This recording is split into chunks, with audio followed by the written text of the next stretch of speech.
Buenas tardes muchachos, el día de hoy les explicaré los ejercicios por si alguno tiene duda. Empezamos con la pregunta 1, dice: en cierto país una persona es considerada joven si su edad es menor o igual a 30 años. Es clave entender esto, ¿no? 30 años. El siguiente diagrama muestra la distribución de las edades para ese país. Entonces tenemos el diagrama, los porcentajes y tenemos las distribuciones de edades. Tenemos que de 0 a 20 años, pues ya sabemos que estos son jóvenes. Estos aquí de 21 a 35, mire que aquí están mezclados. De 21 a 35. Y de 36 a 99, pues ya no son jóvenes, ¿no? No joven. Entonces, vamos a mirar. ¿Qué nos dice la pregunta? Dice: de acuerdo con el diagrama, ¿es correcto afirmar que la mayoría de la población de ese país es joven? Entonces tenemos que mirar cuál respuesta nos conviene, ¿no? Empecemos con la. Dice: sí, porque las personas de 30 años pertenecen a la población, a la porción más grande. Entonces están diciendo que las personas de 30 años, solo las personas de 30 años, ¿no? Recuerda que aquí nos dicen que esas personas deben tener edades menores e iguales, y aquí solo nos hablan de 30 años, por tanto tenemos que esta respuesta pues es incorrecta, porque incluso solo nos hablan de eso, y además la porción más grande pues pertenece aquí a 21, de 21 a 35, lo que quiere decir que aquí están mezclados jóvenes y no jóvenes, aquí hay una mezcla de ellos. Entonces pues no podemos determinar cuántos son y cuántos no son. Por esa razón descartamos la respuesta A. Miremos la respuesta B. Dice: no es correcto afirmar lo anterior, dice, porque se desconoce la proporción de personas entre 31 y 35 años, lo cual es correcto. ¿Por qué? No sabemos aquí están mezclados, no sabemos cuántas personas hay aquí que tengan 30 años, cuántas personas tienen 31, 32 o que son menores de 30 o iguales a 30, ¿no? Por ejemplo, 29, 28, no sabemos, ¿no? Entonces, por esa razón, no podemos afirmar nada de esto. Yo vengo a considerar que esta es la respuesta correcta. Vamos a ver el AC. Dice: sí es correcto que la mayoría de ese país es joven. Según eso, sí, porque las personas jóvenes corresponden al 65% de la población. Entonces lo que hicieron aquí fue sumar este 20% con este 45%, el cual da 65%, pero recuerden el error. Aquí hay, en este 45% hay una mezcla. Hay personas de 21, 22, 23, y también hay personas de 31, de 30, de 20, 32. Hay una mezcla, la cual no podemos determinar quién es joven y quién es joven. Por esa razón no podemos sumarlos realmente. Entonces esta respuesta pues sería incorrecta, porque está sumando tanto jóvenes como no jóvenes. Y miremos el D. El D dice: no porque todas las proporciones del diagrama son menores al 50. Parece que fuera cierta, ¿no? Por esta parte, todas las porciones del diagrama son menores a 50. Pero ¿qué sucedería si aquí, por ejemplo, fuera, en lugar de 35, hubiera un 30? Entonces, ¿qué pasaría? Todos estos serían jóvenes, y aún así, a pesar de ser las proporciones menores de 50%, pues ahí sí las podría yo sumar, la cual me daría un 65%. Y este argumento que nos dan aquí queda descartado por esa razón, ¿no? Entonces, no necesariamente porque todas las proporciones del diagrama son menores al 50%, pues esta es correcta. ¿Por qué? Porque puede suceder casos como este, que este fuera 30, entonces yo debería sumar estas dos proporciones, porque todos esos son jóvenes, me daría un 65%, lo cual entonces esta es falsa. Por tanto, nos quedamos con la respuesta B. Ahora pasemos a la segunda pregunta. La segunda pregunta nos dice: un sistema de transporte urbano en una ciudad de Colombia utiliza dos tipos de buses. La tabla muestra la información del número de pasajeros que pueden transportar por cada tipo de bus. Entonces aquí está el tipo 1, tipo 2. Dice: números de sillas del tipo 1, 36 pasajeros de pie, 100, o sea en total serían 136. Número de sillas del tipo 2, 48 pasajeros a pie, 118, en total serían 48 más 112. Dice: el sistema de transporte cuenta con un total de 75 buses tipo 1. Entonces aquí tenemos 75 de estos. Y 60 tipo 2 y 60 tipo 2. La expresión que permite determinar la capacidad máxima, la cantidad de pasajeros, la cantidad de gente que le cabe, que puede transportar la totalidad de buses, es Entonces miremos. Obviamente si yo tengo 75 buses, pues 75 buses yo debería multiplicarlo por la cantidad de pasajeros que serían en este caso 36 más 100. Y si tengo 60 buses, pues yo debo multiplicarlo por la cantidad de pasajeros que serían 48 más 118. Entonces miremos si la respuesta correcta es A. A nos dice que a 75 tengo que multiplicarlo, lo cual es cierto, por 36 más 48. Mire que me está multiplicando, sumando estos dos. Y esto no es correcto porque 75 es solamente para los buses tipo 1 y me lo están combinando. Entonces tenemos que A no es correcto. Me están sumando las personas a pie, las sillas, me están sumando las personas a pie, pero me las están combinando, lo cual es incorrecto. Miremos B, ¿qué pasa? B nos dice que 75 más 60, nos están sumando los buses. Miren, nos suman los buses y después nos suman todas de poco personas. Esto no es cierto, ¿no? Porque no todos los buses tienen la misma cantidad de pasajeros. Entonces, descartamos la B. C dice que 75 más 60 es el mismo argumento, nos suman los buses.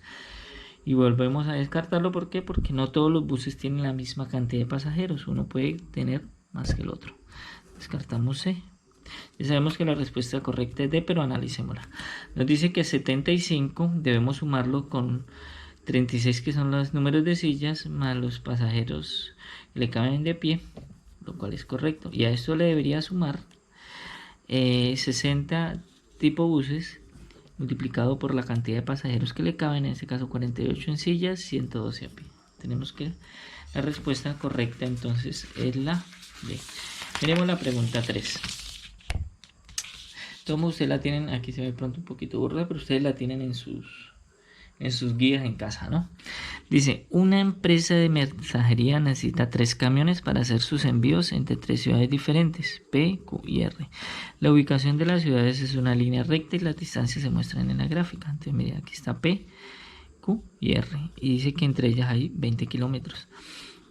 Dice, en el próximo mes se va a incluir la ciudad S, que se encuentra entre P y Q en la ruta semanal. Entonces tenemos P y Q, tenemos que incluir a S. Aquí está. Para calcular la distancia N entre P y S, esta es N, eso es lo que no se nota muy bien, es necesario que conozcan. Entonces miren, necesito calcular esta distancia. Entonces miremos cuál de todas las respuestas es correcta. Miren que aquí es algo curioso. Si de aquí a aquí hay 20 y este pedazo es 12, pues este restante debe ser 8. Sabemos que de aquí hasta aquí hay 8 kilómetros. Sabemos que hay de P a Q hay 8 kilómetros. Si yo quiero saber cuánto hay de P a S, pues fácilmente. Si yo sé cuánto hay de S a P, supongamos que fuera 3, entonces yo sabría que de P a S deben haber 5, porque 5 más 3 me daría 8. Si supongamos que fueran 2, kilómetros entre S y Q, sabemos que entre P y S deberían haber 6, porque 6 más 2 me daría 8. Entonces, para poder conocer N, porque algo que desconozco, necesariamente, se puede averiguar si yo conozco S y Q. Si yo conozco S y Q, pues simplemente a 8 le resto lo que conozco y encuentro la distancia N que hay de P a S. Entonces miremos aquí. Necesitamos encontrar la distancia, es necesario conocer S a Q. Y miramos entre las respuestas que la respuesta correcta, pues si tuviera letras, sería la B. Necesitamos encontrar la distancia de S a Q. ¿Listo? Vemos el siguiente ejemplo, la siguiente pregunta. Esta pregunta es un poco más elaborada, así que deben poner un poco más de atención acá. Dice, responde a las preguntas 4, 5 y 6 de acuerdo a la siguiente información. En el 2013 el presupuesto de inversión en el sector salud del país fue de 3,65 billones de pesos, de los cuales a mayo del mismo año se habían ejecutado 1,66 billones. Hasta mayo aquí. Parece ser que son las columnas blancas. La gráfica muestra el porcentaje de ejecución hasta mayo del 2013, el porcentaje máximo ejecutado y el porcentaje promedio acumulado de ejecución de cada mes en los años 2002 a 2012. Entonces miramos aquí. Es algo parecido a lo que está pasando con el coronavirus, ¿no? Cada vez que nos muestran la gráfica, por ejemplo, la gráfica dice, no, que en Colombia hubo 1000 infectados hoy. Entonces muestran una gráfica donde... Aquí está 1000. Que el día de mañana hubo 500 más. Pues entonces el acumulado viene a ser 1500, ¿no? aquí voy a ponerlo aquí era 1000, ahora el acumulado viene a ser 1500. ¿Listo? Entonces va subiendo, eso se llama acumulado, por eso aquí aparece la palabra acumulado. Si pongamos no, que el contagio fue de 2000, entonces si llevamos 1500 y fueron de 2000, pues ahora el nuevo contagio, la nueva cantidad de personas va a ser de 3500, que lo vamos a tener. Entonces, ¿qué pasa? Va subiendo. No, que es que el contagio en este día fueron no más de 500. De 500, perdón. Entonces, y si llevamos 3500 y suman 500, pues nos va a dar 4000. Entonces, tenemos que en el nuevo día, pues la cantidad de contagiados serían total, acumulados, serían de 4000.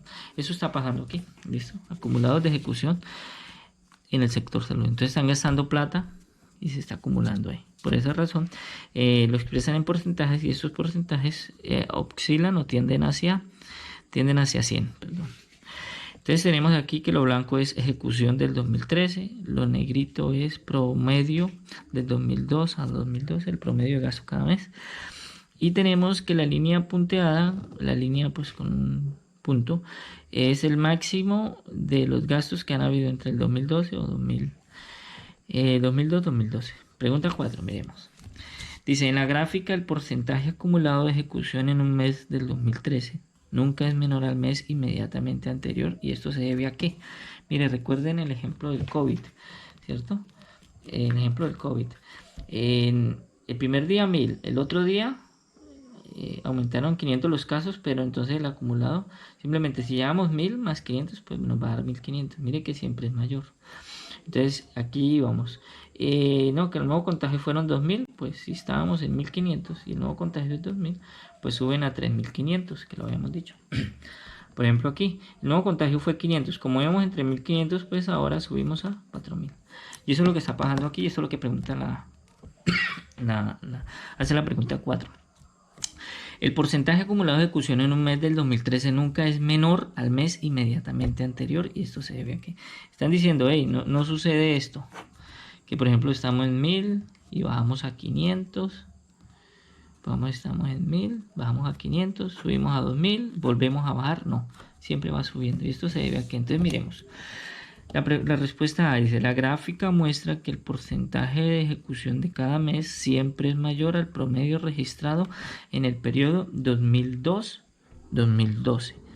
Nos están diciendo que el porcentaje de ejecución es siempre mayor al promedio. Vamos a mirar. Sí, eso es cierto, es siempre mayor al promedio. Pero ¿qué pasa? Eso esa no es la razón por la cual la gráfica siempre es creciente. Esa no es la razón. Lo veíamos aquí con el COVID, ¿no? Esa no es la razón. Entonces miramos, vamos a tener en cuenta el COVID. Recuerde que a cada mes se le suma el mes anterior. Entonces dice, el porcentaje de ejecución de cada mes del 2013 es siempre mayor al máximo registrado en este mes. No. Dice C, al porcentaje del mes anterior se le adiciona el porcentaje del presupuesto ejecutado en el mes correspondiente. Eso es lo que estamos haciendo con el COVID. Cada día se le acumula al día anterior. Si entonces aquí hubo 500 contagios y como ya teníamos 1000, pues la suma dio 1500. Ahora esa es la respuesta correcta. Tenemos que la D es la respuesta correcta. Miramos la D. El porcentaje de ejecución en un determinado mes siempre es mayor que el del mes anterior. No necesariamente, así como sucede acá. Aquí los contagios fueron 1000 el primer día. En el otro fueron menos, fueron 500, pero igual se deben acumular y sumar y da 1500. ¿Listo? Entonces tenemos que la respuesta correcta es la C. Miremos la pregunta 5. Si se espera que en octubre del 2013 el porcentaje de ejecución sea del 70%, la cantidad de dinero invertida en el sector salud hasta este mes sería aproximadamente. Entonces, mira, creo que en una clase lo hicimos con algunos grupos. ¿Cuánto tenemos de dinero para ejecutar? 3,65 billones. Eso es muchos ceros. De manera general podremos considerarlo como 365. Olvidemos un momentico de la coma. Entonces nos están pidiendo hallar el 70%. Podemos hallarlo. Se multiplica por 70 y se divide entre 100. Entonces uno puede multiplicarlo por 70 y dividirlo entre 100. Y entonces hagamos eso. Multipliquemos por 70. Entonces serían... Teníamos dos decimales. Por tanto aquí aparecen dos decimales. Ahora recuerden que dividimos entre 100. Dividir entre 100 es correr esta coma 2 lugares. Si estaba aquí, la vamos a correr aquí. Por tanto, el número que obtenemos es 2,55. Esa es la cantidad de dinero invertida hasta ese mes. Por tanto, tenemos que la respuesta correcta es la A. Pregunta 6. La gráfica que muestra el porcentaje de ejecución correspondiente al promedio 2002-2012 en cada mes es. Entonces miramos, nos están hablando del porcentaje de ejecución. Si hablamos el ejemplo de COVID, entonces si vamos a hacer una gráfica que nos muestre, entonces miramos que el primer día aumentó 1000, ¿cierto? El segundo día aumentó 500, el tercer día aumentó 2000, el otro día aumentó 500. Entonces, mire, este sería la cantidad que aumenta cada día. Y eso es lo que nos están preguntando acá, el porcentaje de ejecución. Sí, por ejemplo, aquí miramos que, aunque nos están hablando del promedio, ¿no? Nos están hablando del promedio 2002-2012. Promedio 2002-2012, vamos a verlo. El promedio 2002-2012, lo que está en negrilla. Entonces debemos buscar 2 meses que podamos fácilmente comparar para determinar cuánto aumentó de un mes a otro. Entre esos 2 meses a mí me parece fácil comparar diciembre-noviembre, porque diciembre está en un mes exacto, está en el 80%. Y noviembre está como en un 50 y más del 55, pongámosle un 57%. Entonces, si estaba en 57, aumentó 80, pues aproximadamente, vamos a ver, esto es 7, más, aproximadamente en diciembre aumentó un 23%, y esa es la información que debemos sacar acá. Entonces miremos, diciembre aquí aumentó casi 100%, falso. Diciembre aumentó casi un 23%, por aquí puede ser. Tenemos en C, en diciembre aumentó 80%, falso. En diciembre aumentó aproximadamente un 13%, lo cual es falso. Tenemos que la respuesta correcta es B. Y para afirmar nuestra respuesta, miremos otro mes que sea fácil de comparar. Otro mes fácil de comparar, a mí me parece junio-julio. ¿Por qué? Porque julio está en un 30%, en un mes exacto. Entonces miramos que junio era casi un 20%, o sea, prácticamente son como 11 o 12% que aumentó entre junio y julio. En julio debe haber un 12%, entonces miremoslo. Julio, aquí está, 12%, lo cual es cierto. Ojo que aquí estábamos hablando del porcentaje de ejecución de cada mes. Entonces, por esa razón tenemos que la respuesta correcta es el B. Miremos la pregunta 7. Pregunta 7. En clase el profesor de matemáticas, o sea yo, les pide a sus estudiantes que hallen números que cumplan de manera simultánea las siguientes condiciones. El número tiene que ser divisible por 2 y por 5. Divisible es que se pueda dividir, ¿no? Y al dividirlo entre 4, su residuo sea 2. Residuo, la parte que sobra. ¿Listo? Entonces dice, Andrés plantea que un número que cumple la condición es 40. Pues probémoslo. 40. ¿Es divisible entre 2? Sí. 40 dividido entre 2, 20. ¿Es divisible entre 5? Claro. 40 dividido entre 5 es 8. ¿Cuánto?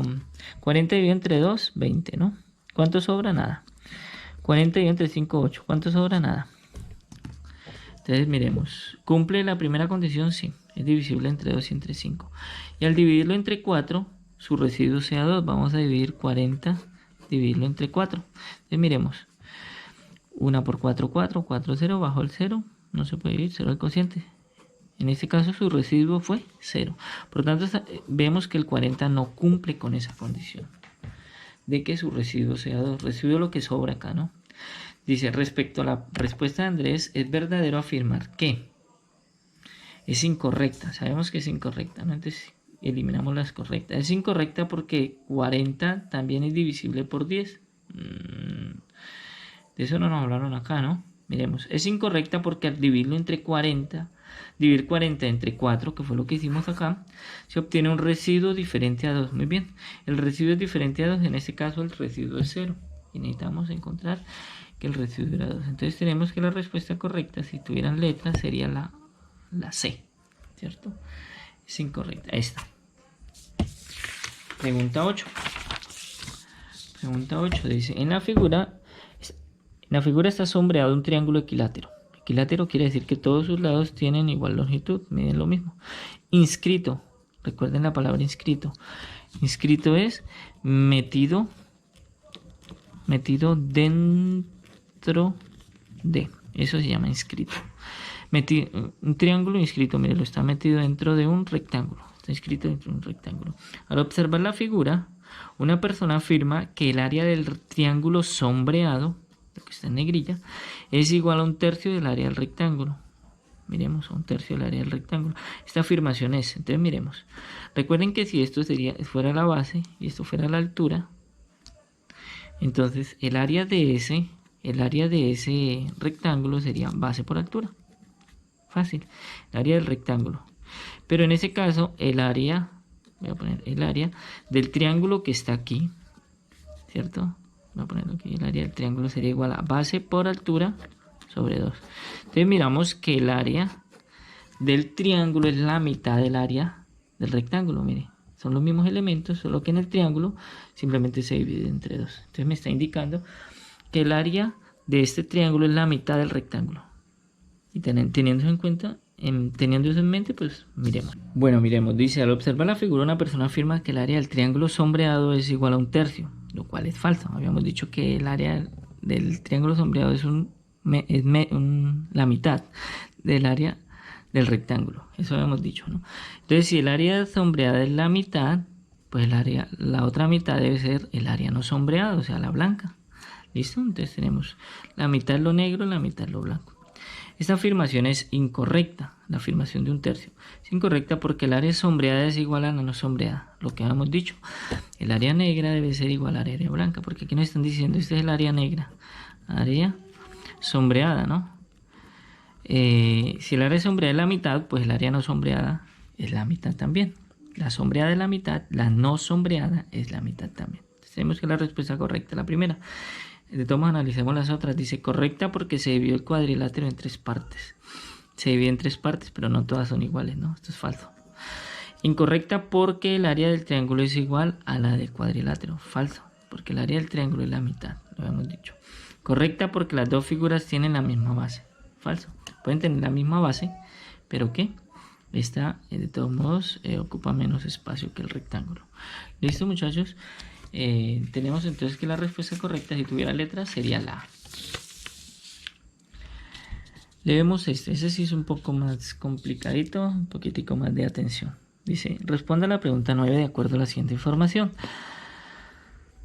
El nivel de alcohol en sangre medido en gramos por litro, GL le llaman, se puede determinar mediante una prueba de alcoholemia realizada a los conductores en retenes dispuestos por las autoridades.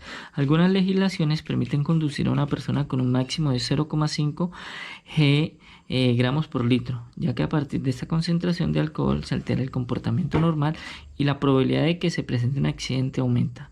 La tabla muestra el nivel de alcohol en sangre y sus efectos en el organismo, según el número de copas de vino consumido. Entonces aquí está, número de copas, nivel de alcohol en sangre, los efectos. Entonces la pregunta 9 dice, una prueba de alcoholemia marca el mismo nivel de alcohol en sangre de una persona si consume 3/4 de litro de cerveza que si consume 1/2 litro de vino. ¿Cuál es la cantidad de cerveza equivalente a la máxima permitida de vino indicada en el texto? Mire que aquí hay que mirar primero que tenemos unidades. Aquí nos hablan de litros, pero aquí nos hablan de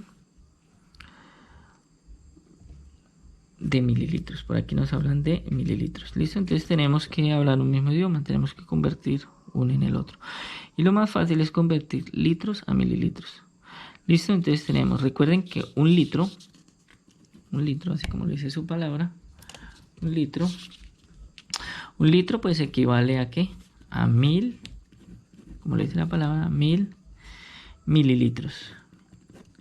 Un litro son 1000 mililitros. Simplemente un litro se parte en 1000 partes. ¿Listo? Tenemos esto en mente. Entonces, si tenemos que un litro son 1000 mililitros, medio litro, pues vendría siendo medio litro, vendrían siendo 500 mililitros, pues la mitad de un litro, ¿no? Y ahora 3/4 de litro, ¿cuánto vendrían siendo? Fácil, pues parte el litro en 4 partes y lo multiplica por 3. Si yo parto el litro en 4 partes, si tengo 1000 y lo parto en 4, ¿cierto? Lo parto en 4 viene a dar 250, ¿no? Y si yo lo multiplico por 3, esto, pues me da 750. En pocas palabras, aquí tengo 750 mililitros. Entonces, teniendo eso en cuenta, que esto es cerveza, chevecha, cerveza, y esto es Pine. ¿Listo? Tenemos esto. Ahora, ¿qué tenemos que hacer? Dice, ¿cuál es la cantidad de cerveza equivalente a la máxima permitida de vino indicada en el texto? Entonces me están diciendo, tenemos que plantear una regla de 3. Corrijo, ¿no? Este no sería vino ni esta es cerveza, sino este es vino y serían cerveza. Con esto en mente, pues entonces sabemos que 500 mililitros de vino causan el mismo efecto que 750 mililitros de cerveza. Entonces miremos a ver cuántos mililitros de vino son necesarios para poder llegar al máximo, que el máximo es 0,5 gramos por litro. En este caso este sería los 0,5 gramos. Se necesitarían 2 copas y las 2 copas pues nos harían 400 mililitros. Por tanto, deberíamos plantear una regla de 3 para poder realizar esto. Arriba ponemos 750 mililitros de cerveza equivalen a 500 mililitros de vino. Por tanto, entonces, en la sección del vino, este sería el vino, sería la cerveza. Aquí vamos a poner cuánto es lo máximo permitido de vino. Habíamos hecho la conversión. Como son 2 copas y cada copa es de 200 mililitros, pues tenemos que 400 mililitros máximo de vino son permitidos. Lo ponemos en esta sección y debemos determinar eso en cerveza, que sería. Aquí podemos cancelar 0, 0, 0, 0. Y este 4 multiplicamos en cruz, en pocas palabras. Entonces me queda 450 por 4 es igual a 5 por x. Este 5 está multiplicando, pasa a dividir. Y me queda de la siguiente manera. Entonces me queda 750 por 4, serían 1500, 3000. 3000 dividido entre 5. Y cuando lo realicemos, 3000 dividido entre 5, eso me daría 600. Y ahí tenemos la respuesta. Que 600 mililitros de cerveza pues estarían en el tope necesario para poder conducir sin que sean multados, ¿no? Que esto en teoría, ¿no? Igual no hay que beber, ¿no? Al menos cuando manejen, ¿no? Pregunta 10. En el patio de una casa hay una piscina rectangular vacía de 2,5 metros de largo y 1,5 metros de ancho y 1 metro de profundo. Entonces mire que tenemos la piscina así más o menos. Eso es, se supone que es como así. Bueno, alta ataca al extremo. Ahí sí está, que como fea. Vamos a la más bonita. Bueno, después me intento, me quedó mejor la primera. Bueno, entonces tenemos en el patio de una casa hay una piscina rectangular vacía de 2,5 metros de largo. Aquí lo tenemos, 2,5 metros, 2,5 metros. 2,5 metros de largo, 1,5 metros de ancho. Pongamos que esté el ancho, 1,5 metros, 1.5. Y 1 metro de profundo. Entonces 1 metro por aquí de profundo. Dice, el dueño de la casa cuenta con agua almacenada en 100 baldes de 5 litros de capacidad cada uno. En total, pues si tiene 100 baldes de 5 litros, pues tendría 500 litros. Para saber si esa cantidad de agua es suficiente para llenar la piscina, se efectúa el siguiente procedimiento. Calcula el volumen de la piscina multiplicando sus dimensiones. Entonces ahí tenemos que calcular el volumen, ¿no? ¿Cómo multiplica 1 por 1,5 por 2,5? Pues hagámoslo acá. 1 por 1,5, pues 1,5 y 1,5 por 2,5. Dos decimales, 3,75 metros cúbicos tenemos ahí en la piscina. Dice, calcula la cantidad de agua disponible multiplicando la cantidad de cada balde por la cantidad de baldes. Esto ya lo hicimos acá, nos dio 500 litros. Dice, convierte la cantidad obtenida en el paso anterior a metros cúbicos. Convierte esto a metros cúbicos dividiendo entre 1000. Entonces aquí tenemos que tener en cuenta algo de pronto que le hayan enseñado, no sé si en física, de todos modos creo que por ahí alguna vez lo vimos. La conversión, ¿no? Una conversión interesante aquí, que 1000 litros es igual a 1 metro cúbico. Con esta información yo creo que descartan un poco de cosas. ¿Por qué? Miren, recuerden que tenemos 500 litros. No alcanzamos a llenar ni un metro cúbico. Y aquí me están hablando de que tenemos 3,75 metros cúbicos. Entonces con esta agua no llega ni siquiera a la mitad. Miremos, teniendo en cuenta el procedimiento anterior, cuando el dueño deposite el agua en la piscina, obtendrá que el agua llenaría menos de la mitad de la piscina. Voilà. El agua llegaría justo a la mitad. Falso. El agua llenaría exactamente la piscina. Falso. Por el razonamiento que di ahí. El agua sobrepasaría la capacidad de la piscina. Falso. Tenemos que el agua llega a menos de la mitad. ¿Por qué? Ojo, la conversión. Siempre que no se les olvide 1000 litros. Cuando ustedes ven un tanque de 1000 litros, saben que ahí hay un metro cúbico. 1000 litros son un metro cúbico. Y si tenemos 500 litros, pues sabemos que no vamos a llenar ni medio metro cúbico. Vamos a llenar medio metro cúbico. Y me están diciendo que las dimensiones de la piscina, como eran 1, 1,5, 2,5, cuando las multiplique entre todas, me da 3,75 metros cúbicos. Quiere decir que con esta cantidad de agua no lleno ni siquiera la mitad. Pero muchachos, que no se aburran tanto, que los videos les sirvan un poquito para algo, para poder estudiar. Algunos ya lo tienen muy claro, pero otros no tanto. Espero que les vaya bien en este examen en Edmodo, muchachos. El examen va a ser el jueves. Este jueves, hoy es miércoles, el jueves que 28 de mayo, y para los que no les vaya bien, pues tienen la oportunidad de hacerlo en 8 días. Listo, muchachos, feliz tarde.